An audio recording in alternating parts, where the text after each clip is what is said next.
আমাদের বলেন নাই যে এর সাথে আপনার মন্ত্রণালয়ে কোনো সম্পৃক্ততা নেই, কারণ আমার মনে আছে যে আমি আপনার কাছে এই কথা জানতে চেয়েছিলাম।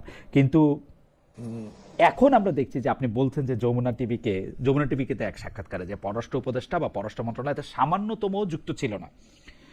আহ, আমি আমি আমি জানতে চাই যে আমি পরে আবার আপনাকে দেখলাম যে আপনি একথাও বলেছেন যে আপনি ছেড়ে দিয়ে দিতে চেয়েছিলেন এই চেয়ারটি, তিনবারের মতো আপনি এটি করতেও চান নাই।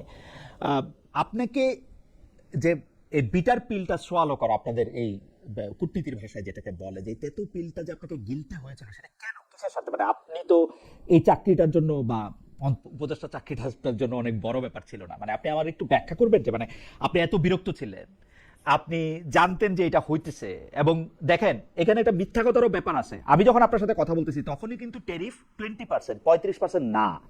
কিন্তু যারাই এই চুক্তিটার পক্ষে কথা বলেন তারা বলেন যে 35 থেকে 19-এ এনেছেন। কিন্তু আমি আবারও সেই সাক্ষাৎকারটা দেখছি, সেই সময়টায় সে 29 সেপ্টেম্বরই কিন্তু ট্যারিফ অলরেডি 20%, আপনার নিশ্চয়ই মনে আছে। সে 20%-এর থেকে 19%-এ আনার জন্য ইলেকশনের ঠিক 3 দিন আগে চুক্তিটা করা হচ্ছে। আপনি এটা বসে বসে দেখতেছেন, আপনার মতো একজন মানুষ যার কাছে আমরা হয়তো গত 30 বছর ধরে নানা কারণে গেছি, আপনি চেয়ারে বসে আছেন তখনও গেছি, আপনি এটা কিভাবে, মানে how could you do that, বা আপনি এটা সহ্যটাই বা কেমনে করলেন? দেখুন, যেটা আমি বলেছি যে আমরা জড়িত ছিলাম না, সেটা কিন্তু সত্য কথা। সেটা আমি এখন আবার কথা দিয়ে বলছি। তবে আপনি যে সেপ্টেম্বরের কথা বলছেন, তখনও কিন্তু একটা কথা তাহলে বলে ফেলি, আমরা তো কন্টেন্টস জানতাম না। জি, ওইটা আমাকে ওইখানেও বলছেন পাবলিক যে আমরা, হয়নি। রাইট, হ্যাঁ, রাইট, পাবলিক হয়। কন্টেন্টস জানতাম না। বাণিজ্য চুক্তি করা প্রয়োজন, কারণ মার্কিনীদের এই যে ট্যারিফ নিয়ে বিভিন্ন ধরনের কার্যকলাপ, এটা আমাদের জন্য বিপজ্জনক। এই জন্য যে আমাদের আহ, বাণিজ্যের সবচেয়ে বড় অংশ মার্কিন যুক্তরাষ্ট্রের সাথে এবং গার্মেন্টসের সাথে, এবং গার্মেন্টস সেক্টর যদি ক্ষতিগ্রস্ত হয়, এটা শুধু অর্থনীতির ব্যাপার না, বিরাট সামাজিক গুরুত্ব আছে সেটার।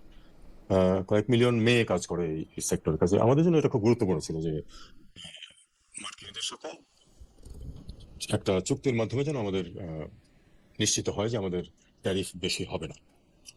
আহ, আমি এটুকু বলতে পারি যে এটুকুই জানতেন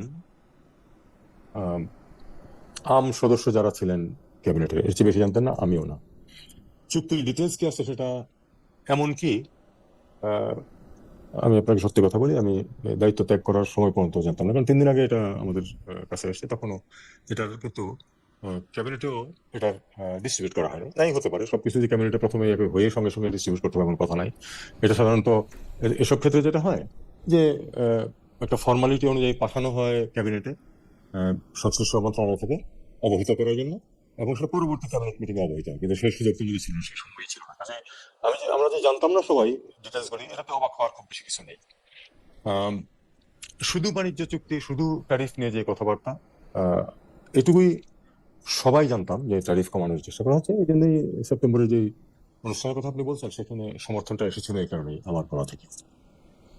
জনাব তৌহিদ হোসেন, এই জায়গায় আমি একটু আপনার কাছে জানতে চাই যে আপনি তর্কের খাতিরে যদি আমি ধরেও নেই যে মার্কিন যুক্তরাষ্ট্রের সঙ্গে এই চুক্তি না করলে বাংলাদেশের পোশাক শিল্প, তৈরি পোশাক শিল্প কারখানা ক্ষতিগ্রস্ত হতো, যেখানে 7 লক্ষের মতো লোক সরাসরিভাবে সম্পৃক্ত শ্রমিক হিসাবে, ব্যাক অফিস ধরলে প্রায় 2 কোটির মতো লোক জড়িত।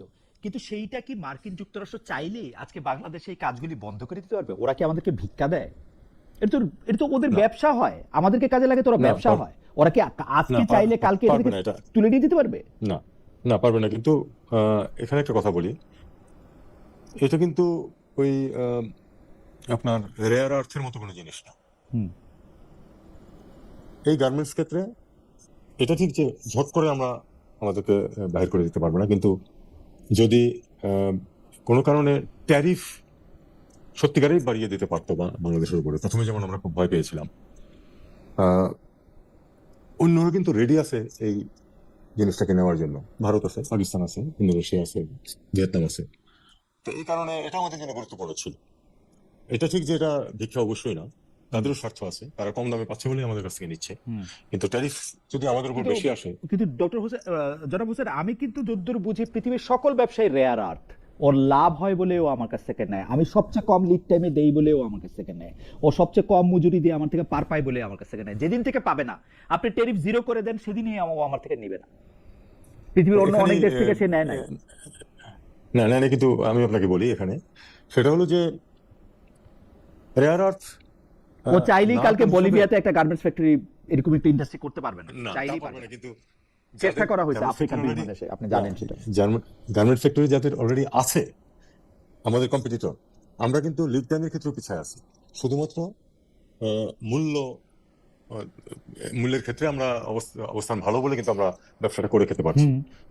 লিড টাইম কিন্তু বেশিরভাগ ক্ষেত্রে আমাদের বেশি, এবং যখনই এই মূল্যের যে মার্জিনটা এটা যদি ইরোড করে যায় তখন কিন্তু আমাদের অসুবিধা হবে। উম, আমরা মূল্য মার্জিন, যাই হোক, আমার কাছে মনে হয় যে বিজনেস দুই পক্ষের মধ্যে হয়। ও আমাকে দান করতেছে না, কিন্তু ও যখন আমার সাথে চুক্তি করবে, সেই চুক্তিটা এমন করবে যেটা বাণিজ্য চুক্তি থেকে নিরাপত্তা চুক্তিতে পরিণত হবে। আমার এটার মধ্যে সামরিক কি সিদ্ধান্ত আমরা নিব, কার থেকে কি কিনবো না কিনবো, সেটার মধ্যে এসে ঢুকবে, এবং সেটা আমরা জানতে পারবো না। এবং সেইটাই হচ্ছে আরেকটা সরকার করবে, যেটা হচ্ছে আরেকটা সরকার আসার 3 দিন আগে। প্রত্যেকটা বিষয়ই হচ্ছে একটার সাথে আরেকটা জড়িত। আরেকটা বিষয় আমি যে এটা আপনার কাছে প্রশ্ন করতেই চাই, আজকে ডক্টর খলিলুর রহমান খুব আলোচনা, কারণ জাতিসংঘের সাধারণ পরিষদে বাংলাদেশ সভাপতি নির্বাচিত নির্বাচিত হয়েছে, হয়েছে। এবং ডক্টর খলিলুর রহমান সেখানে সভাপতি নির্বাচিত হয়েছে, বাংলাদেশের প্রতিনিধিত্ব করছেন বলে আমি ভোটাভুটিটা দেখতেছিলাম। ভোটাভুটিটার মধ্যে এটা একটু ক্লোজ কম্পিটিশন হয়েছে, 99-91 এরকম হয়েছে। সেইটার ক্ষেত্রে সাইপ্রাস 91টা পেয়েছে। আপনি আমাকে দেওয়া সাক্ষাৎকারে আপনি বলেছিলেন যে ডক্টর খলিলকে আপনি 40 বছর ধরে চিনেন। আমার প্রশ্নটা, ওনাকে আমি কি বাংলাদেশ সভাপতি নির্বাচিত হয়েছে, ওনাকে আমি কংগ্রেচুলেট করি, কিন্তু পররাষ্ট্র মন্ত্রণালয়ের ব্যাটন যে উনাকে হস্তান্তর করতে হবে, সেইটা আপনি কবে জেনেছিলেন? যে জাস্ট আপনি যাচ্ছেন ওখানে একটা নতুন সরকারের শপথ দেখতে, আপনি জানেন যে আপনার উত্তরসূরি এখানে বসে আছেন, সেটা আপনি জানছেন কবে? একদিন আগে। একদিন আগে? মানে যেদিন শপথ নেওয়া হচ্ছে সেদিন একদিন আগে? এইটা কি, তার আগের দিন। এইটা কি আপনি একদিন আগে জানেন? আপনার কাছে কি মনে হয়, এটা কি আপনি শুধু একদিন আগে জেনেছেন, নাকি আপনাদের উপদেষ্টা পরিষদের লোকজন জানতেন? মানে সবাইকে আপনার মতো না, সারপ্রাইজ হয়েছিলেন? পরিষদের সবাই জানতেন এটা আমার মনে হয় না। আচ্ছা। আমি একদিন আগে জেনেছি, আমি 2-3 দিন আগে হিন্ট পেয়েছি, কিন্তু নিশ্চিন্ত জেনেছি জাস্ট একদিন আগে, এটুকুই। এবং তারপরে তো উনি শপথ দিলেন, এই। 17 তারিখ হচ্ছে ওনারা শপথ নিয়েছেন, 12 তারিখ নির্বাচনটা হয়েছেন। আমি যদি 2-3 দিন আগের হিসাব করি, তাহলে আপনি 14-15 তারিখের দিকে হিন্ট পেয়েছেন। আমাদেরকে নাম না বলে কি একটু হিন্টটা বলা যাবে যে আপনি কিভাবে বুঝলেন? যেমন আমি কিন্তু ওই সময় বাংলাদেশে ছিলাম। বাংলাদেশে ওই সময় শুধু ফিজিক্যালি থাকার কারণেই না, আমার সাথে কিন্তু অনেকের কথা হয়েছিল, অনেকের আলাপ হয়েছিল। আমি মানে আমি কি বলবো, আমি নাম ধরেই বলি, আমি বিএনপিতে এখন যারা মন্ত্রী আছেন তাদের সবার সঙ্গেই বোধহয় আমার কথা হয়েছে, কম আর বেশি। তাদের কেউ জানতেন কি না আমি জানি না, মানে তাহলে তারা কত বড় অভিনেতা, কারণ তারা আমার সঙ্গে আলোচনা করতেছিলেন যে আচ্ছা তোমার কি মনে হয় পররাষ্ট্রমন্ত্রী কে হবে, আপনার কি মনে হয় পররাষ্ট্রমন্ত্রী কে হবে। আমি 2-1টা নামও বলেছিলাম, তারা আবার 2-1টা নড়ও করেছিলেন, মানে আমি জানি না তারা অভিনয় করেছিলেন কিনা, কিন্তু সারপ্রাইজ হয়েছিলাম আমি যেদিন নাম ঘোষণা করা হয় সেদিন। আপনি বলেছিলেন যে আপনি হিন্ট পেয়েছিলেন, সেজন্য আমার একটু হিন্ট মানে 2-3 জনের মধ্যে ওনার নামও আসছিল কারো কারো সিরিয়াসলি কাছ থেকে। নাম ছিল। এর চেয়ে তার মানে আমি মানে সাংবাদিক হিসেবে পুরো ব্যর্থ। আমি একবারের জন্য 2-3 জন কেন 100 জনের মতো তার নাম আমি শুনি নাই, মানে এটা আমার জন্য একদম একটা খুবই বিস্ময়কর ব্যাপার ছিল। অনেকে যে বলে থাকেন যে এই খলিল সাহেব আসলে আহ, ইন্ডিয়া বা আমেরিকা তাদের একজন পছন্দের খুব লোক, বর্তমান সরকারকেও তাকে আসলে, এইটা কি আপনার কাছেও মনে হয়, মানে ব্যাপারগুলি কিরকম? মানে এই পর্যন্ত আমি শুনছি যে অনেকে বলেন যে প্রধানমন্ত্রী তারেক রহমান হবেন না শফিকুর রহমান হবেন না ইউনূস সাহেব থেকে যাবেন, এইটা নির্ভর করছে খলিলুর রহমানকে কে নিবেন তার উপর। ব্যাপারটা কি এরকম? এইটা দেখুন, এই ধরনের এই স্পেকুলেশনে আমার মনে হয় যাওয়া কোনো অবস্থাতেই উচিত না। আহ, আহ, যার প্রধানমন্ত্রী হওয়ার কথা তিনিই কিন্তু প্রধানমন্ত্রী হয়েছেন। এই নিয়ে আহ, কেউ কেউ কখনো কখনো বলতে যে উনি কি আসবেন ইত্যাদি। আমি সবসময় বলেছি যে দেখো, আলটিমেটলি বিএনপি যখন জিতবে, এবং বিএনপি জিতবে এটা তো অবধারিতই প্রায় ছিল, যেহেতু আওয়ামী লীগ ওনার কাছে প্রতিদ্বন্দ্বিতাই বা কতটা কোথায়।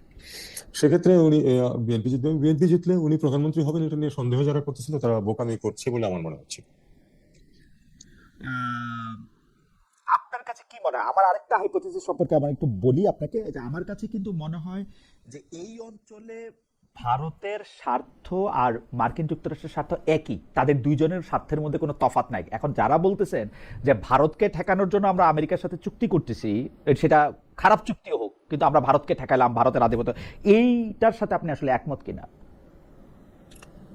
না, আমি মনে করি না যে প্রথমত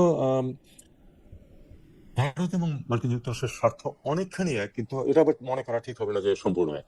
অবশ্যই বড় দেশ না দুটোই, তাদের নিজেদের কিছু কিছু আলাদা স্বার্থ আছে। অনেক ক্ষেত্রেই তারা একসাথে, এই যেমন মার্কিন যুক্তরাষ্ট্র ইসরায়েলকে সমর্থন করে, ভারতের সাথে ইসরায়েলের সম্পর্ক অত্যন্ত ভালো। আহ, দুই পক্ষই চীনকে প্রতিপক্ষ মনে করে, এটাও আবার একসাথে আছে। কিন্তু তারপরে ধরুন সবকিছু পরে ভারত মহাসাগরে ভারত কি চাইবে? ভারত কি চাইবে যে চীন বা মার্কিন যুক্তরাষ্ট্র কেউ আধিপত্য বিস্তার করবে? ভারত মহাসাগরে ভারত চাইবে তাদের আধিপত্য রাখতে। তো এগুলো হচ্ছে অনেকখানি স্বার্থ একসাথে যাবে, আবার কিছু কিছু ক্ষেত্রে তাদের স্বার্থ আলাদাও হতে পারে। এটা হলো এক। আর দুই হচ্ছে যে আমি মনে করি না যে এই মার্কিন যুক্তরাষ্ট্রের সাথে চুক্তি করে ভারতকে ঠেকালাম, এটা আমার মনে হয় না। আমি এটাকে আলাদাভাবেই দেখতে চাই। ভারতের সাথে আমাদের সম্পর্ক একরকম, কম্পালশনস গুলিও এক ধরনের। মার্কিন যুক্তরাষ্ট্র পৃথিবীর সবচেয়ে বড় শক্তি, আমাদের সবচেয়ে বড় মার্কেট। সেই দৃষ্টিভঙ্গি থেকে মার্কিন যুক্তরাষ্ট্রের সাথে আমাদের সম্পর্ক ভালো রাখার চেষ্টা করতে হবে সবসময়। চীনের সাথে আমাদের সম্পর্ক ভালো রাখার চেষ্টা করতে হবে। এই ব্যালান্সিং অ্যাক্ট পররাষ্ট্র মন্ত্রণালয়কে চিরদিনই করতে হয়েছে এবং করে থাকতে হবে, কারণ এই তিনটা দেশই আমাদের জন্য গুরুত্বপূর্ণ এবং এই তিন দেশের তাদের নিজ নিজ স্বার্থ আছে, সেই অনুযায়ী তারা তাদের কাজ করে যাবে। তার মধ্যে থেকে আমাদের সাথে সংঘাত